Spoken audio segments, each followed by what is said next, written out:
Bonjour, nous sommes le mercredi 25 mars 2020 et comme vous le voyez, là où je suis, il fait chaud. La fenêtre est ouverte, je suis en bras de chemise et j'ai encore un petit peu chaud. Et je crois pas que ce soit la fièvre, non, heureusement, c'est pas ça. Euh, le monde est en train de changer, c'est ça, de ça que je voudrais vous parler, et il change à une allure extraordinaire. Durant la crise de 2008, on avait affaire à un système, essentiellement un système financier complètement internationalisé, complètement mondialisé, qui s'effondrait sous nos yeux. Et à chaque endroit, on subissait les conséquences de la manière dont le système en général était en train de s'effondrer. Quand Lehman Brothers est tombé en septembre 2008 aux États-Unis, euh, les conséquences ont été immédiates pour nous également. Nous étions en direct sur, voilà, sur un monde, sur un globe complètement globalisé. Et la manière dont les uns ou les autres se comportaient n'avait pas énormément d'importance. Dexia s'écroulait au même moment que Lehman Brothers, que Bear Stearns et ainsi de suite. Tout ça était entièrement connecté par, ben voilà, par l'électricité, par l'Internet, et on pouvait voir en direct les choses qui s'écroulaient. De même, je ne sais pas combien de temps s'écoule entre le moment où je vois un prix qui change sur le marché de New York et, euh, et le moment où je le vois, ça doit être une fraction de seconde, c'est pratiquement immédiat. Ce qu'on voit dans cette crise-ci, c'est différent. Pourquoi c'est différent? Parce que l'impréparation ou la préparation de chacun des pays pour ce genre de catastrophe est extrêmement différente. Et au sein d'un pays comme les États-Unis, où le président a donné des coups de butoir importants au système fédéral, on le voit maintenant, c'est chaque État pour lui seul. Et il y a parfois bon, des solidarités qui s'établissent entre les gouverneurs de deux États parce qu'ils seraient par exemple du même bord politique, mais ça se limite à ça. On passe des coups de téléphone et on essaie de se débrouiller avec les moyens du bord. Et ce qu'on peut voir, alors, c'est des situations comme celle que l'on voit aux États-Unis, où la gestion des États est extrêmement différente, où l'Alabama ferme tout et où les dirigeants se sont réunis et de manière très solennelle disent on est dans une situation absolument invraisemblable, on va essayer de s'en sortir. Et à côté, dans l'État du Missouri, vous avez un gouverneur négationniste qui dit non, non, il ne se passe rien, etc. Euh, Vous affolez pas, tout ça c'est bidon. Et c'est-à-dire que dans l'état de polarisation où on est en ce moment aux États-Unis, vous avez d'un côté le Parti démocrate qui, à mon sens, a conscience de l'ampleur de la crise, et de l'autre côté, un des représentants du Parti républicain qui, par loyauté envers leur président, qui est un négationniste de la crise telle qu'elle est, ont tendance à nier qu'il existe même une crise. Alors vous pourriez dire, et je l'ai dit en blague hier, eh bien, ça va produire une espèce d'autosélection.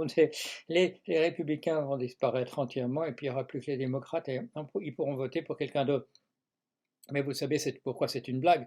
Parce que bien entendu, il y a des gens des deux bords à l'intérieur des États, et puis les États sont pas étanches, ne sont pas étanches. Le bonhomme du Missouri qui dit il ne se passe rien ici, à côté de l'Alabama où on dit c'est la catastrophe nationale, c'est ça passe les frontières. À New York maintenant est sans doute au monde l'endroit où la crise est la plus aiguë. Que font les gens? Ils ont fait comme les Parisiens il y a une semaine, ou il y a 10 jours. Ils ont pris leur voiture, ils ont pris le train pour aller ailleurs. Et partout où ils vont aller disséminer le virus. Cette idée de Trump et de certains des alliés, qu'il y aura une espèce de... Ils ont une vision absolument fausse on peut bien le dire, de ce que c'est une épidémie. Ils se disent, voilà, il y a des gens qui sont malades à New York, il y en a d'autres qui sont malades à la Nouvelle-Orléans, essentiellement à cause du carnaval qui a lieu il n'y a pas trop longtemps. Il y en a qui sont malades en Californie. Et on va essayer de voilà, faire un certain cordon sanitaire autour de ces endroits-là. Il faudrait que j'ajoute l'État de Washington autour de Seattle. Euh, et puis voilà, il ne va rien se passer. Je vous mettrai la carte des États-Unis avec le nombre de cas. C'est vrai que la situation est absolument dramatique à New York. La vitesse, l'accélération de la crise est plus élevée. C'est le chiffre le plus élevé que j'ai vu. J'ai eu une discussion avec l'un d'entre vous qui ne voulait pas croire que la situation aux États-Unis était bien plus dramatique qu'ailleurs, mais les chiffres sont là. Et je vous le dis depuis pas mal de temps, ça c'est un peu une conséquence, je dirais, de l'attention que j'ai portée à ce pays récemment et voilà, en faisant un peu une chronique au jour le jour des aventures de Monsieur Trump et d'une connaissance que j'ai, bon, d'avoir habité là et de m'être intéressé à la politique du pays, habité là 12 années. La situation est tout à fait particulière. D'abord, une très très grande polarisation au niveau des populations, mais qui a une importance puisque vous aurez des gouverneurs, comme je l'ai dit, des gouverneurs négationnistes à côté de gouverneurs qui prennent l'ampleur de la crise. Et à l'intérieur d'un État, vous aurez des maires qui seront plus ou moins de grandes villes, qui seront plus ou moins en accord avec leurs gouverneurs, des choses cet ordre-là. C'est-à-dire qu'on va avoir une espèce de mosaïque de négationnistes au milieu d'une population de gens qui prennent l'ampleur de la crise en tant que telle. C'est-à-dire c'est la pire situation qu'on puisse imaginer, puisque ceux qui n'iront jusqu'au bout continueront de contaminer les autres. C'est Trump qui a dit hier dans une conférence de presse, je veux que tout le monde, que le monde se presse, que les foules se pressent dans les églises pour Pâques. Alors Pâques, c'est dans quoi? C'est dans 24 jours, quelque chose comme ça. Ce bonhomme imagine que dans l'état où se trouve son pays, que les gens pourraient se presser à l'église ou au temple dans 3 semaines. Et imaginons même que certains de ses partisans veuillent le faire. Ils mettront en danger non seulement eux-mêmes, évidemment, au tout premier rang, mais ils mettront en danger leurs voisins quand ils rentreront à la maison. Le calcul de Trump, il est très simple. Les dollars sont plus importants que les gens. Ce qui nous explique, ce qu'il nous expliquait dans sa déclaration, c'est que si on interdit aux gens, si on oblige les gens à rester chez eux, eh bien, le nombre, et de ne pas pouvoir travailler, parce que les gens ont absolument envie de travailler, le nombre de suicides dépasserait bientôt celui des victimes du coronavirus. Il fait deux choses. D'abord, il essaie de surfer sur son ignorance crasse, c'est la première chose, et il est là en campagne électorale, en permanence, c'est-à-dire imaginant qu'il peut faire ce qu'il a fait jusqu'ici, c'est-à-dire s'adresser à des auditoires, de préférence de partisans rabiques de ses vues politiques, et de leur dire les choses vont devenir comme je dis qu'elles seront. Et là, on l'a encouragé, bien entendu. En ne résistant pas à ces tentatives de putsch, de mise en place d'un système, d'un pouvoir tyrannique, autocratique, on lui a permis d'une certaine manière comment dire, de plier la réalité à ses voeux.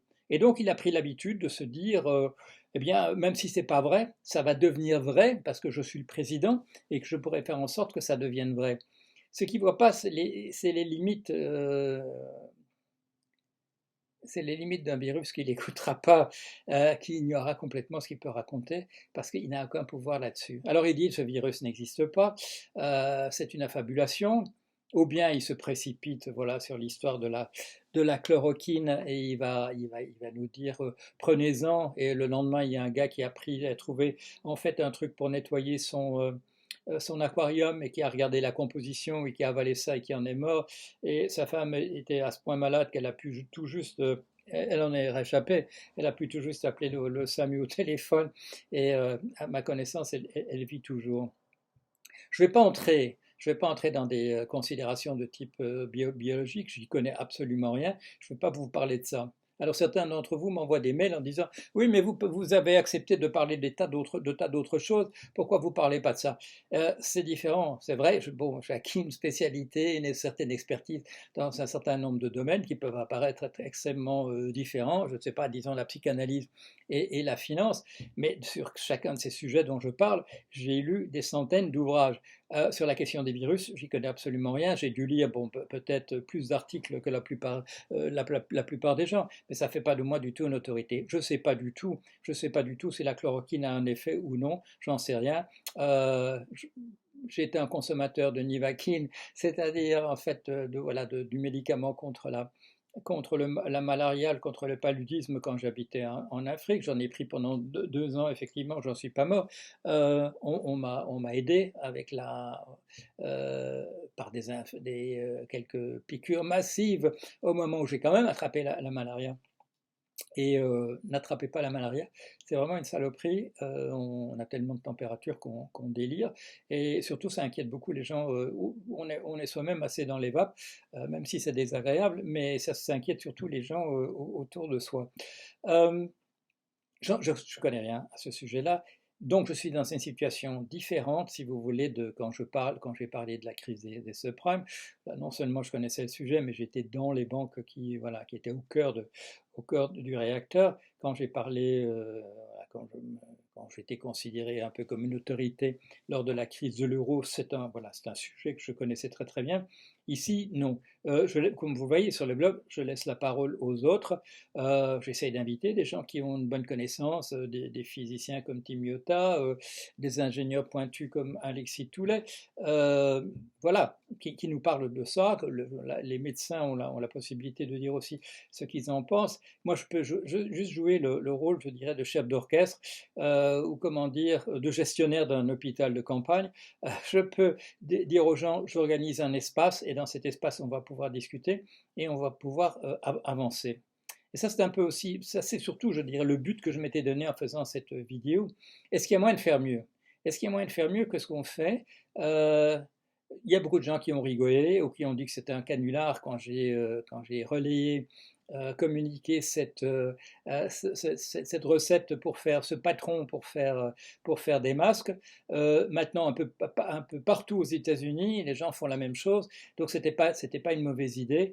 Il fallait être conscient de ce que c'était, ces masques en coton qu'on peut faire soi-même et que c'est pas quelque chose de l'ordre vraiment de comment dire, de la pharmaceutique ou de choses véritablement efficaces, mais c'est des choses qui peuvent servir effectivement, comme on l'a dit, voilà, des masques de soins pour des personnes qui ne sont pas en contact directement avec les gens qui sont infectés dans les hôpitaux. C'est quand même mieux que rien. C'est un peu comme ces masques chirurgicaux que votre dentiste porte pour éviter de vous donner voilà, les microbes qui se trouvent éventuellement dans sa bouche et pour ne pas vous les transmettre.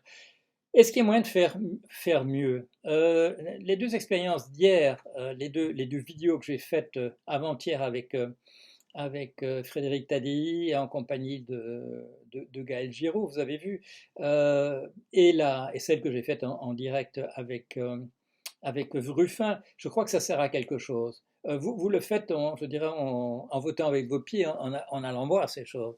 Je ne sais pas dans combien de temps, mais il y aura 100 000 personnes qui auront regardé la conversation avec Ruffin probablement avant ce soir.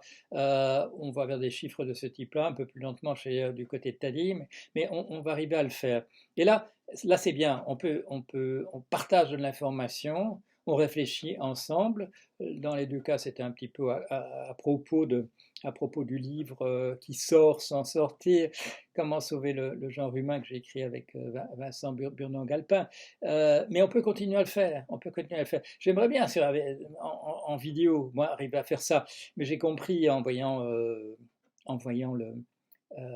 la préparation chez Ruffin, il faut quelqu'un en régie, il faut quelqu'un à la technique. Ça ne peut pas être juste moi et quelqu'un d'autre et que je me débrouille pendant que je suis en train de converser avec cette personne pour faire passer l'image d'un côté à l'autre et des choses de cet ordre-là, vérifier la qualité du son. Il faut un technicien ou une technicienne. Et là, en ce moment, bon, comme on ne peut pas faire venir des gens chez soi, c'est plus compliqué. Je ne l'avais pas fait avant, parce que personne ne m'a proposé de le faire. Je n'ai pas lancé d'appel au secours aussi précédemment. On va peut-être y penser par la suite, voilà, si on s'en sort. Mais en attendant, on peut lancer la discussion. Est-ce qu'il y aurait moyen de faire encore mieux? Vous êtes nombreux à venir, là en permanence, dans le pire des cas, vous êtes de l'ordre de 300 simultanément sur le blog. Vous n'intervenez pas tous dans les commentaires, c'est un petit noyau de gens qui le font, mais vous lisez, vous venez voir et vous lisez. Et donc on peut encore échanger davantage d'informations, on peut encore en centraliser davantage. Il y a peut-être encore des choses auxquelles je n'ai pas pensé qu'on peut faire pendant que dure cette crise dans la phase aiguë qui est celle qu'on a maintenant. Voilà, donc je vais ouvrir aux commentaires. N'hésitez pas à proposer des choses qu'on pourrait faire encore. Ne me proposez pas, comme vous insistez, de m'envoyer voilà, vous m'envoyez encore des mails qui font 14 pages et en me disant si vous voulez bien me lire mon manuscrit de 150 pages, ça me ferait plaisir et de préférence avant la semaine prochaine. Non, non, ça non. Il faut compter tous sur ce qu'on peut produire ensemble. Et ça marche pas. De me demander à moi de faire des tas de choses en plus, non. Venez avec des trucs clés en main, oui, bien sûr. Si vous me dites faites une vidéo et moi je la montrerai, j'ajouterai des images, là je vous dis parfait, on va s'arranger pour le faire. Mais, mais me dire faites vos vidéos comme ça, mais faites-en une toutes les heures, non, c'est gentil. Des propositions, mais des propositions où vous aussi pouvez intervenir et faire une partie au moins des choses qu'il faudrait faire, même si c'est un appel à l'intelligence collective et que d'autres gens devraient participer à votre idée. C'est vraiment bonne, on trouvera des volontaires. Voilà, allez, à bientôt.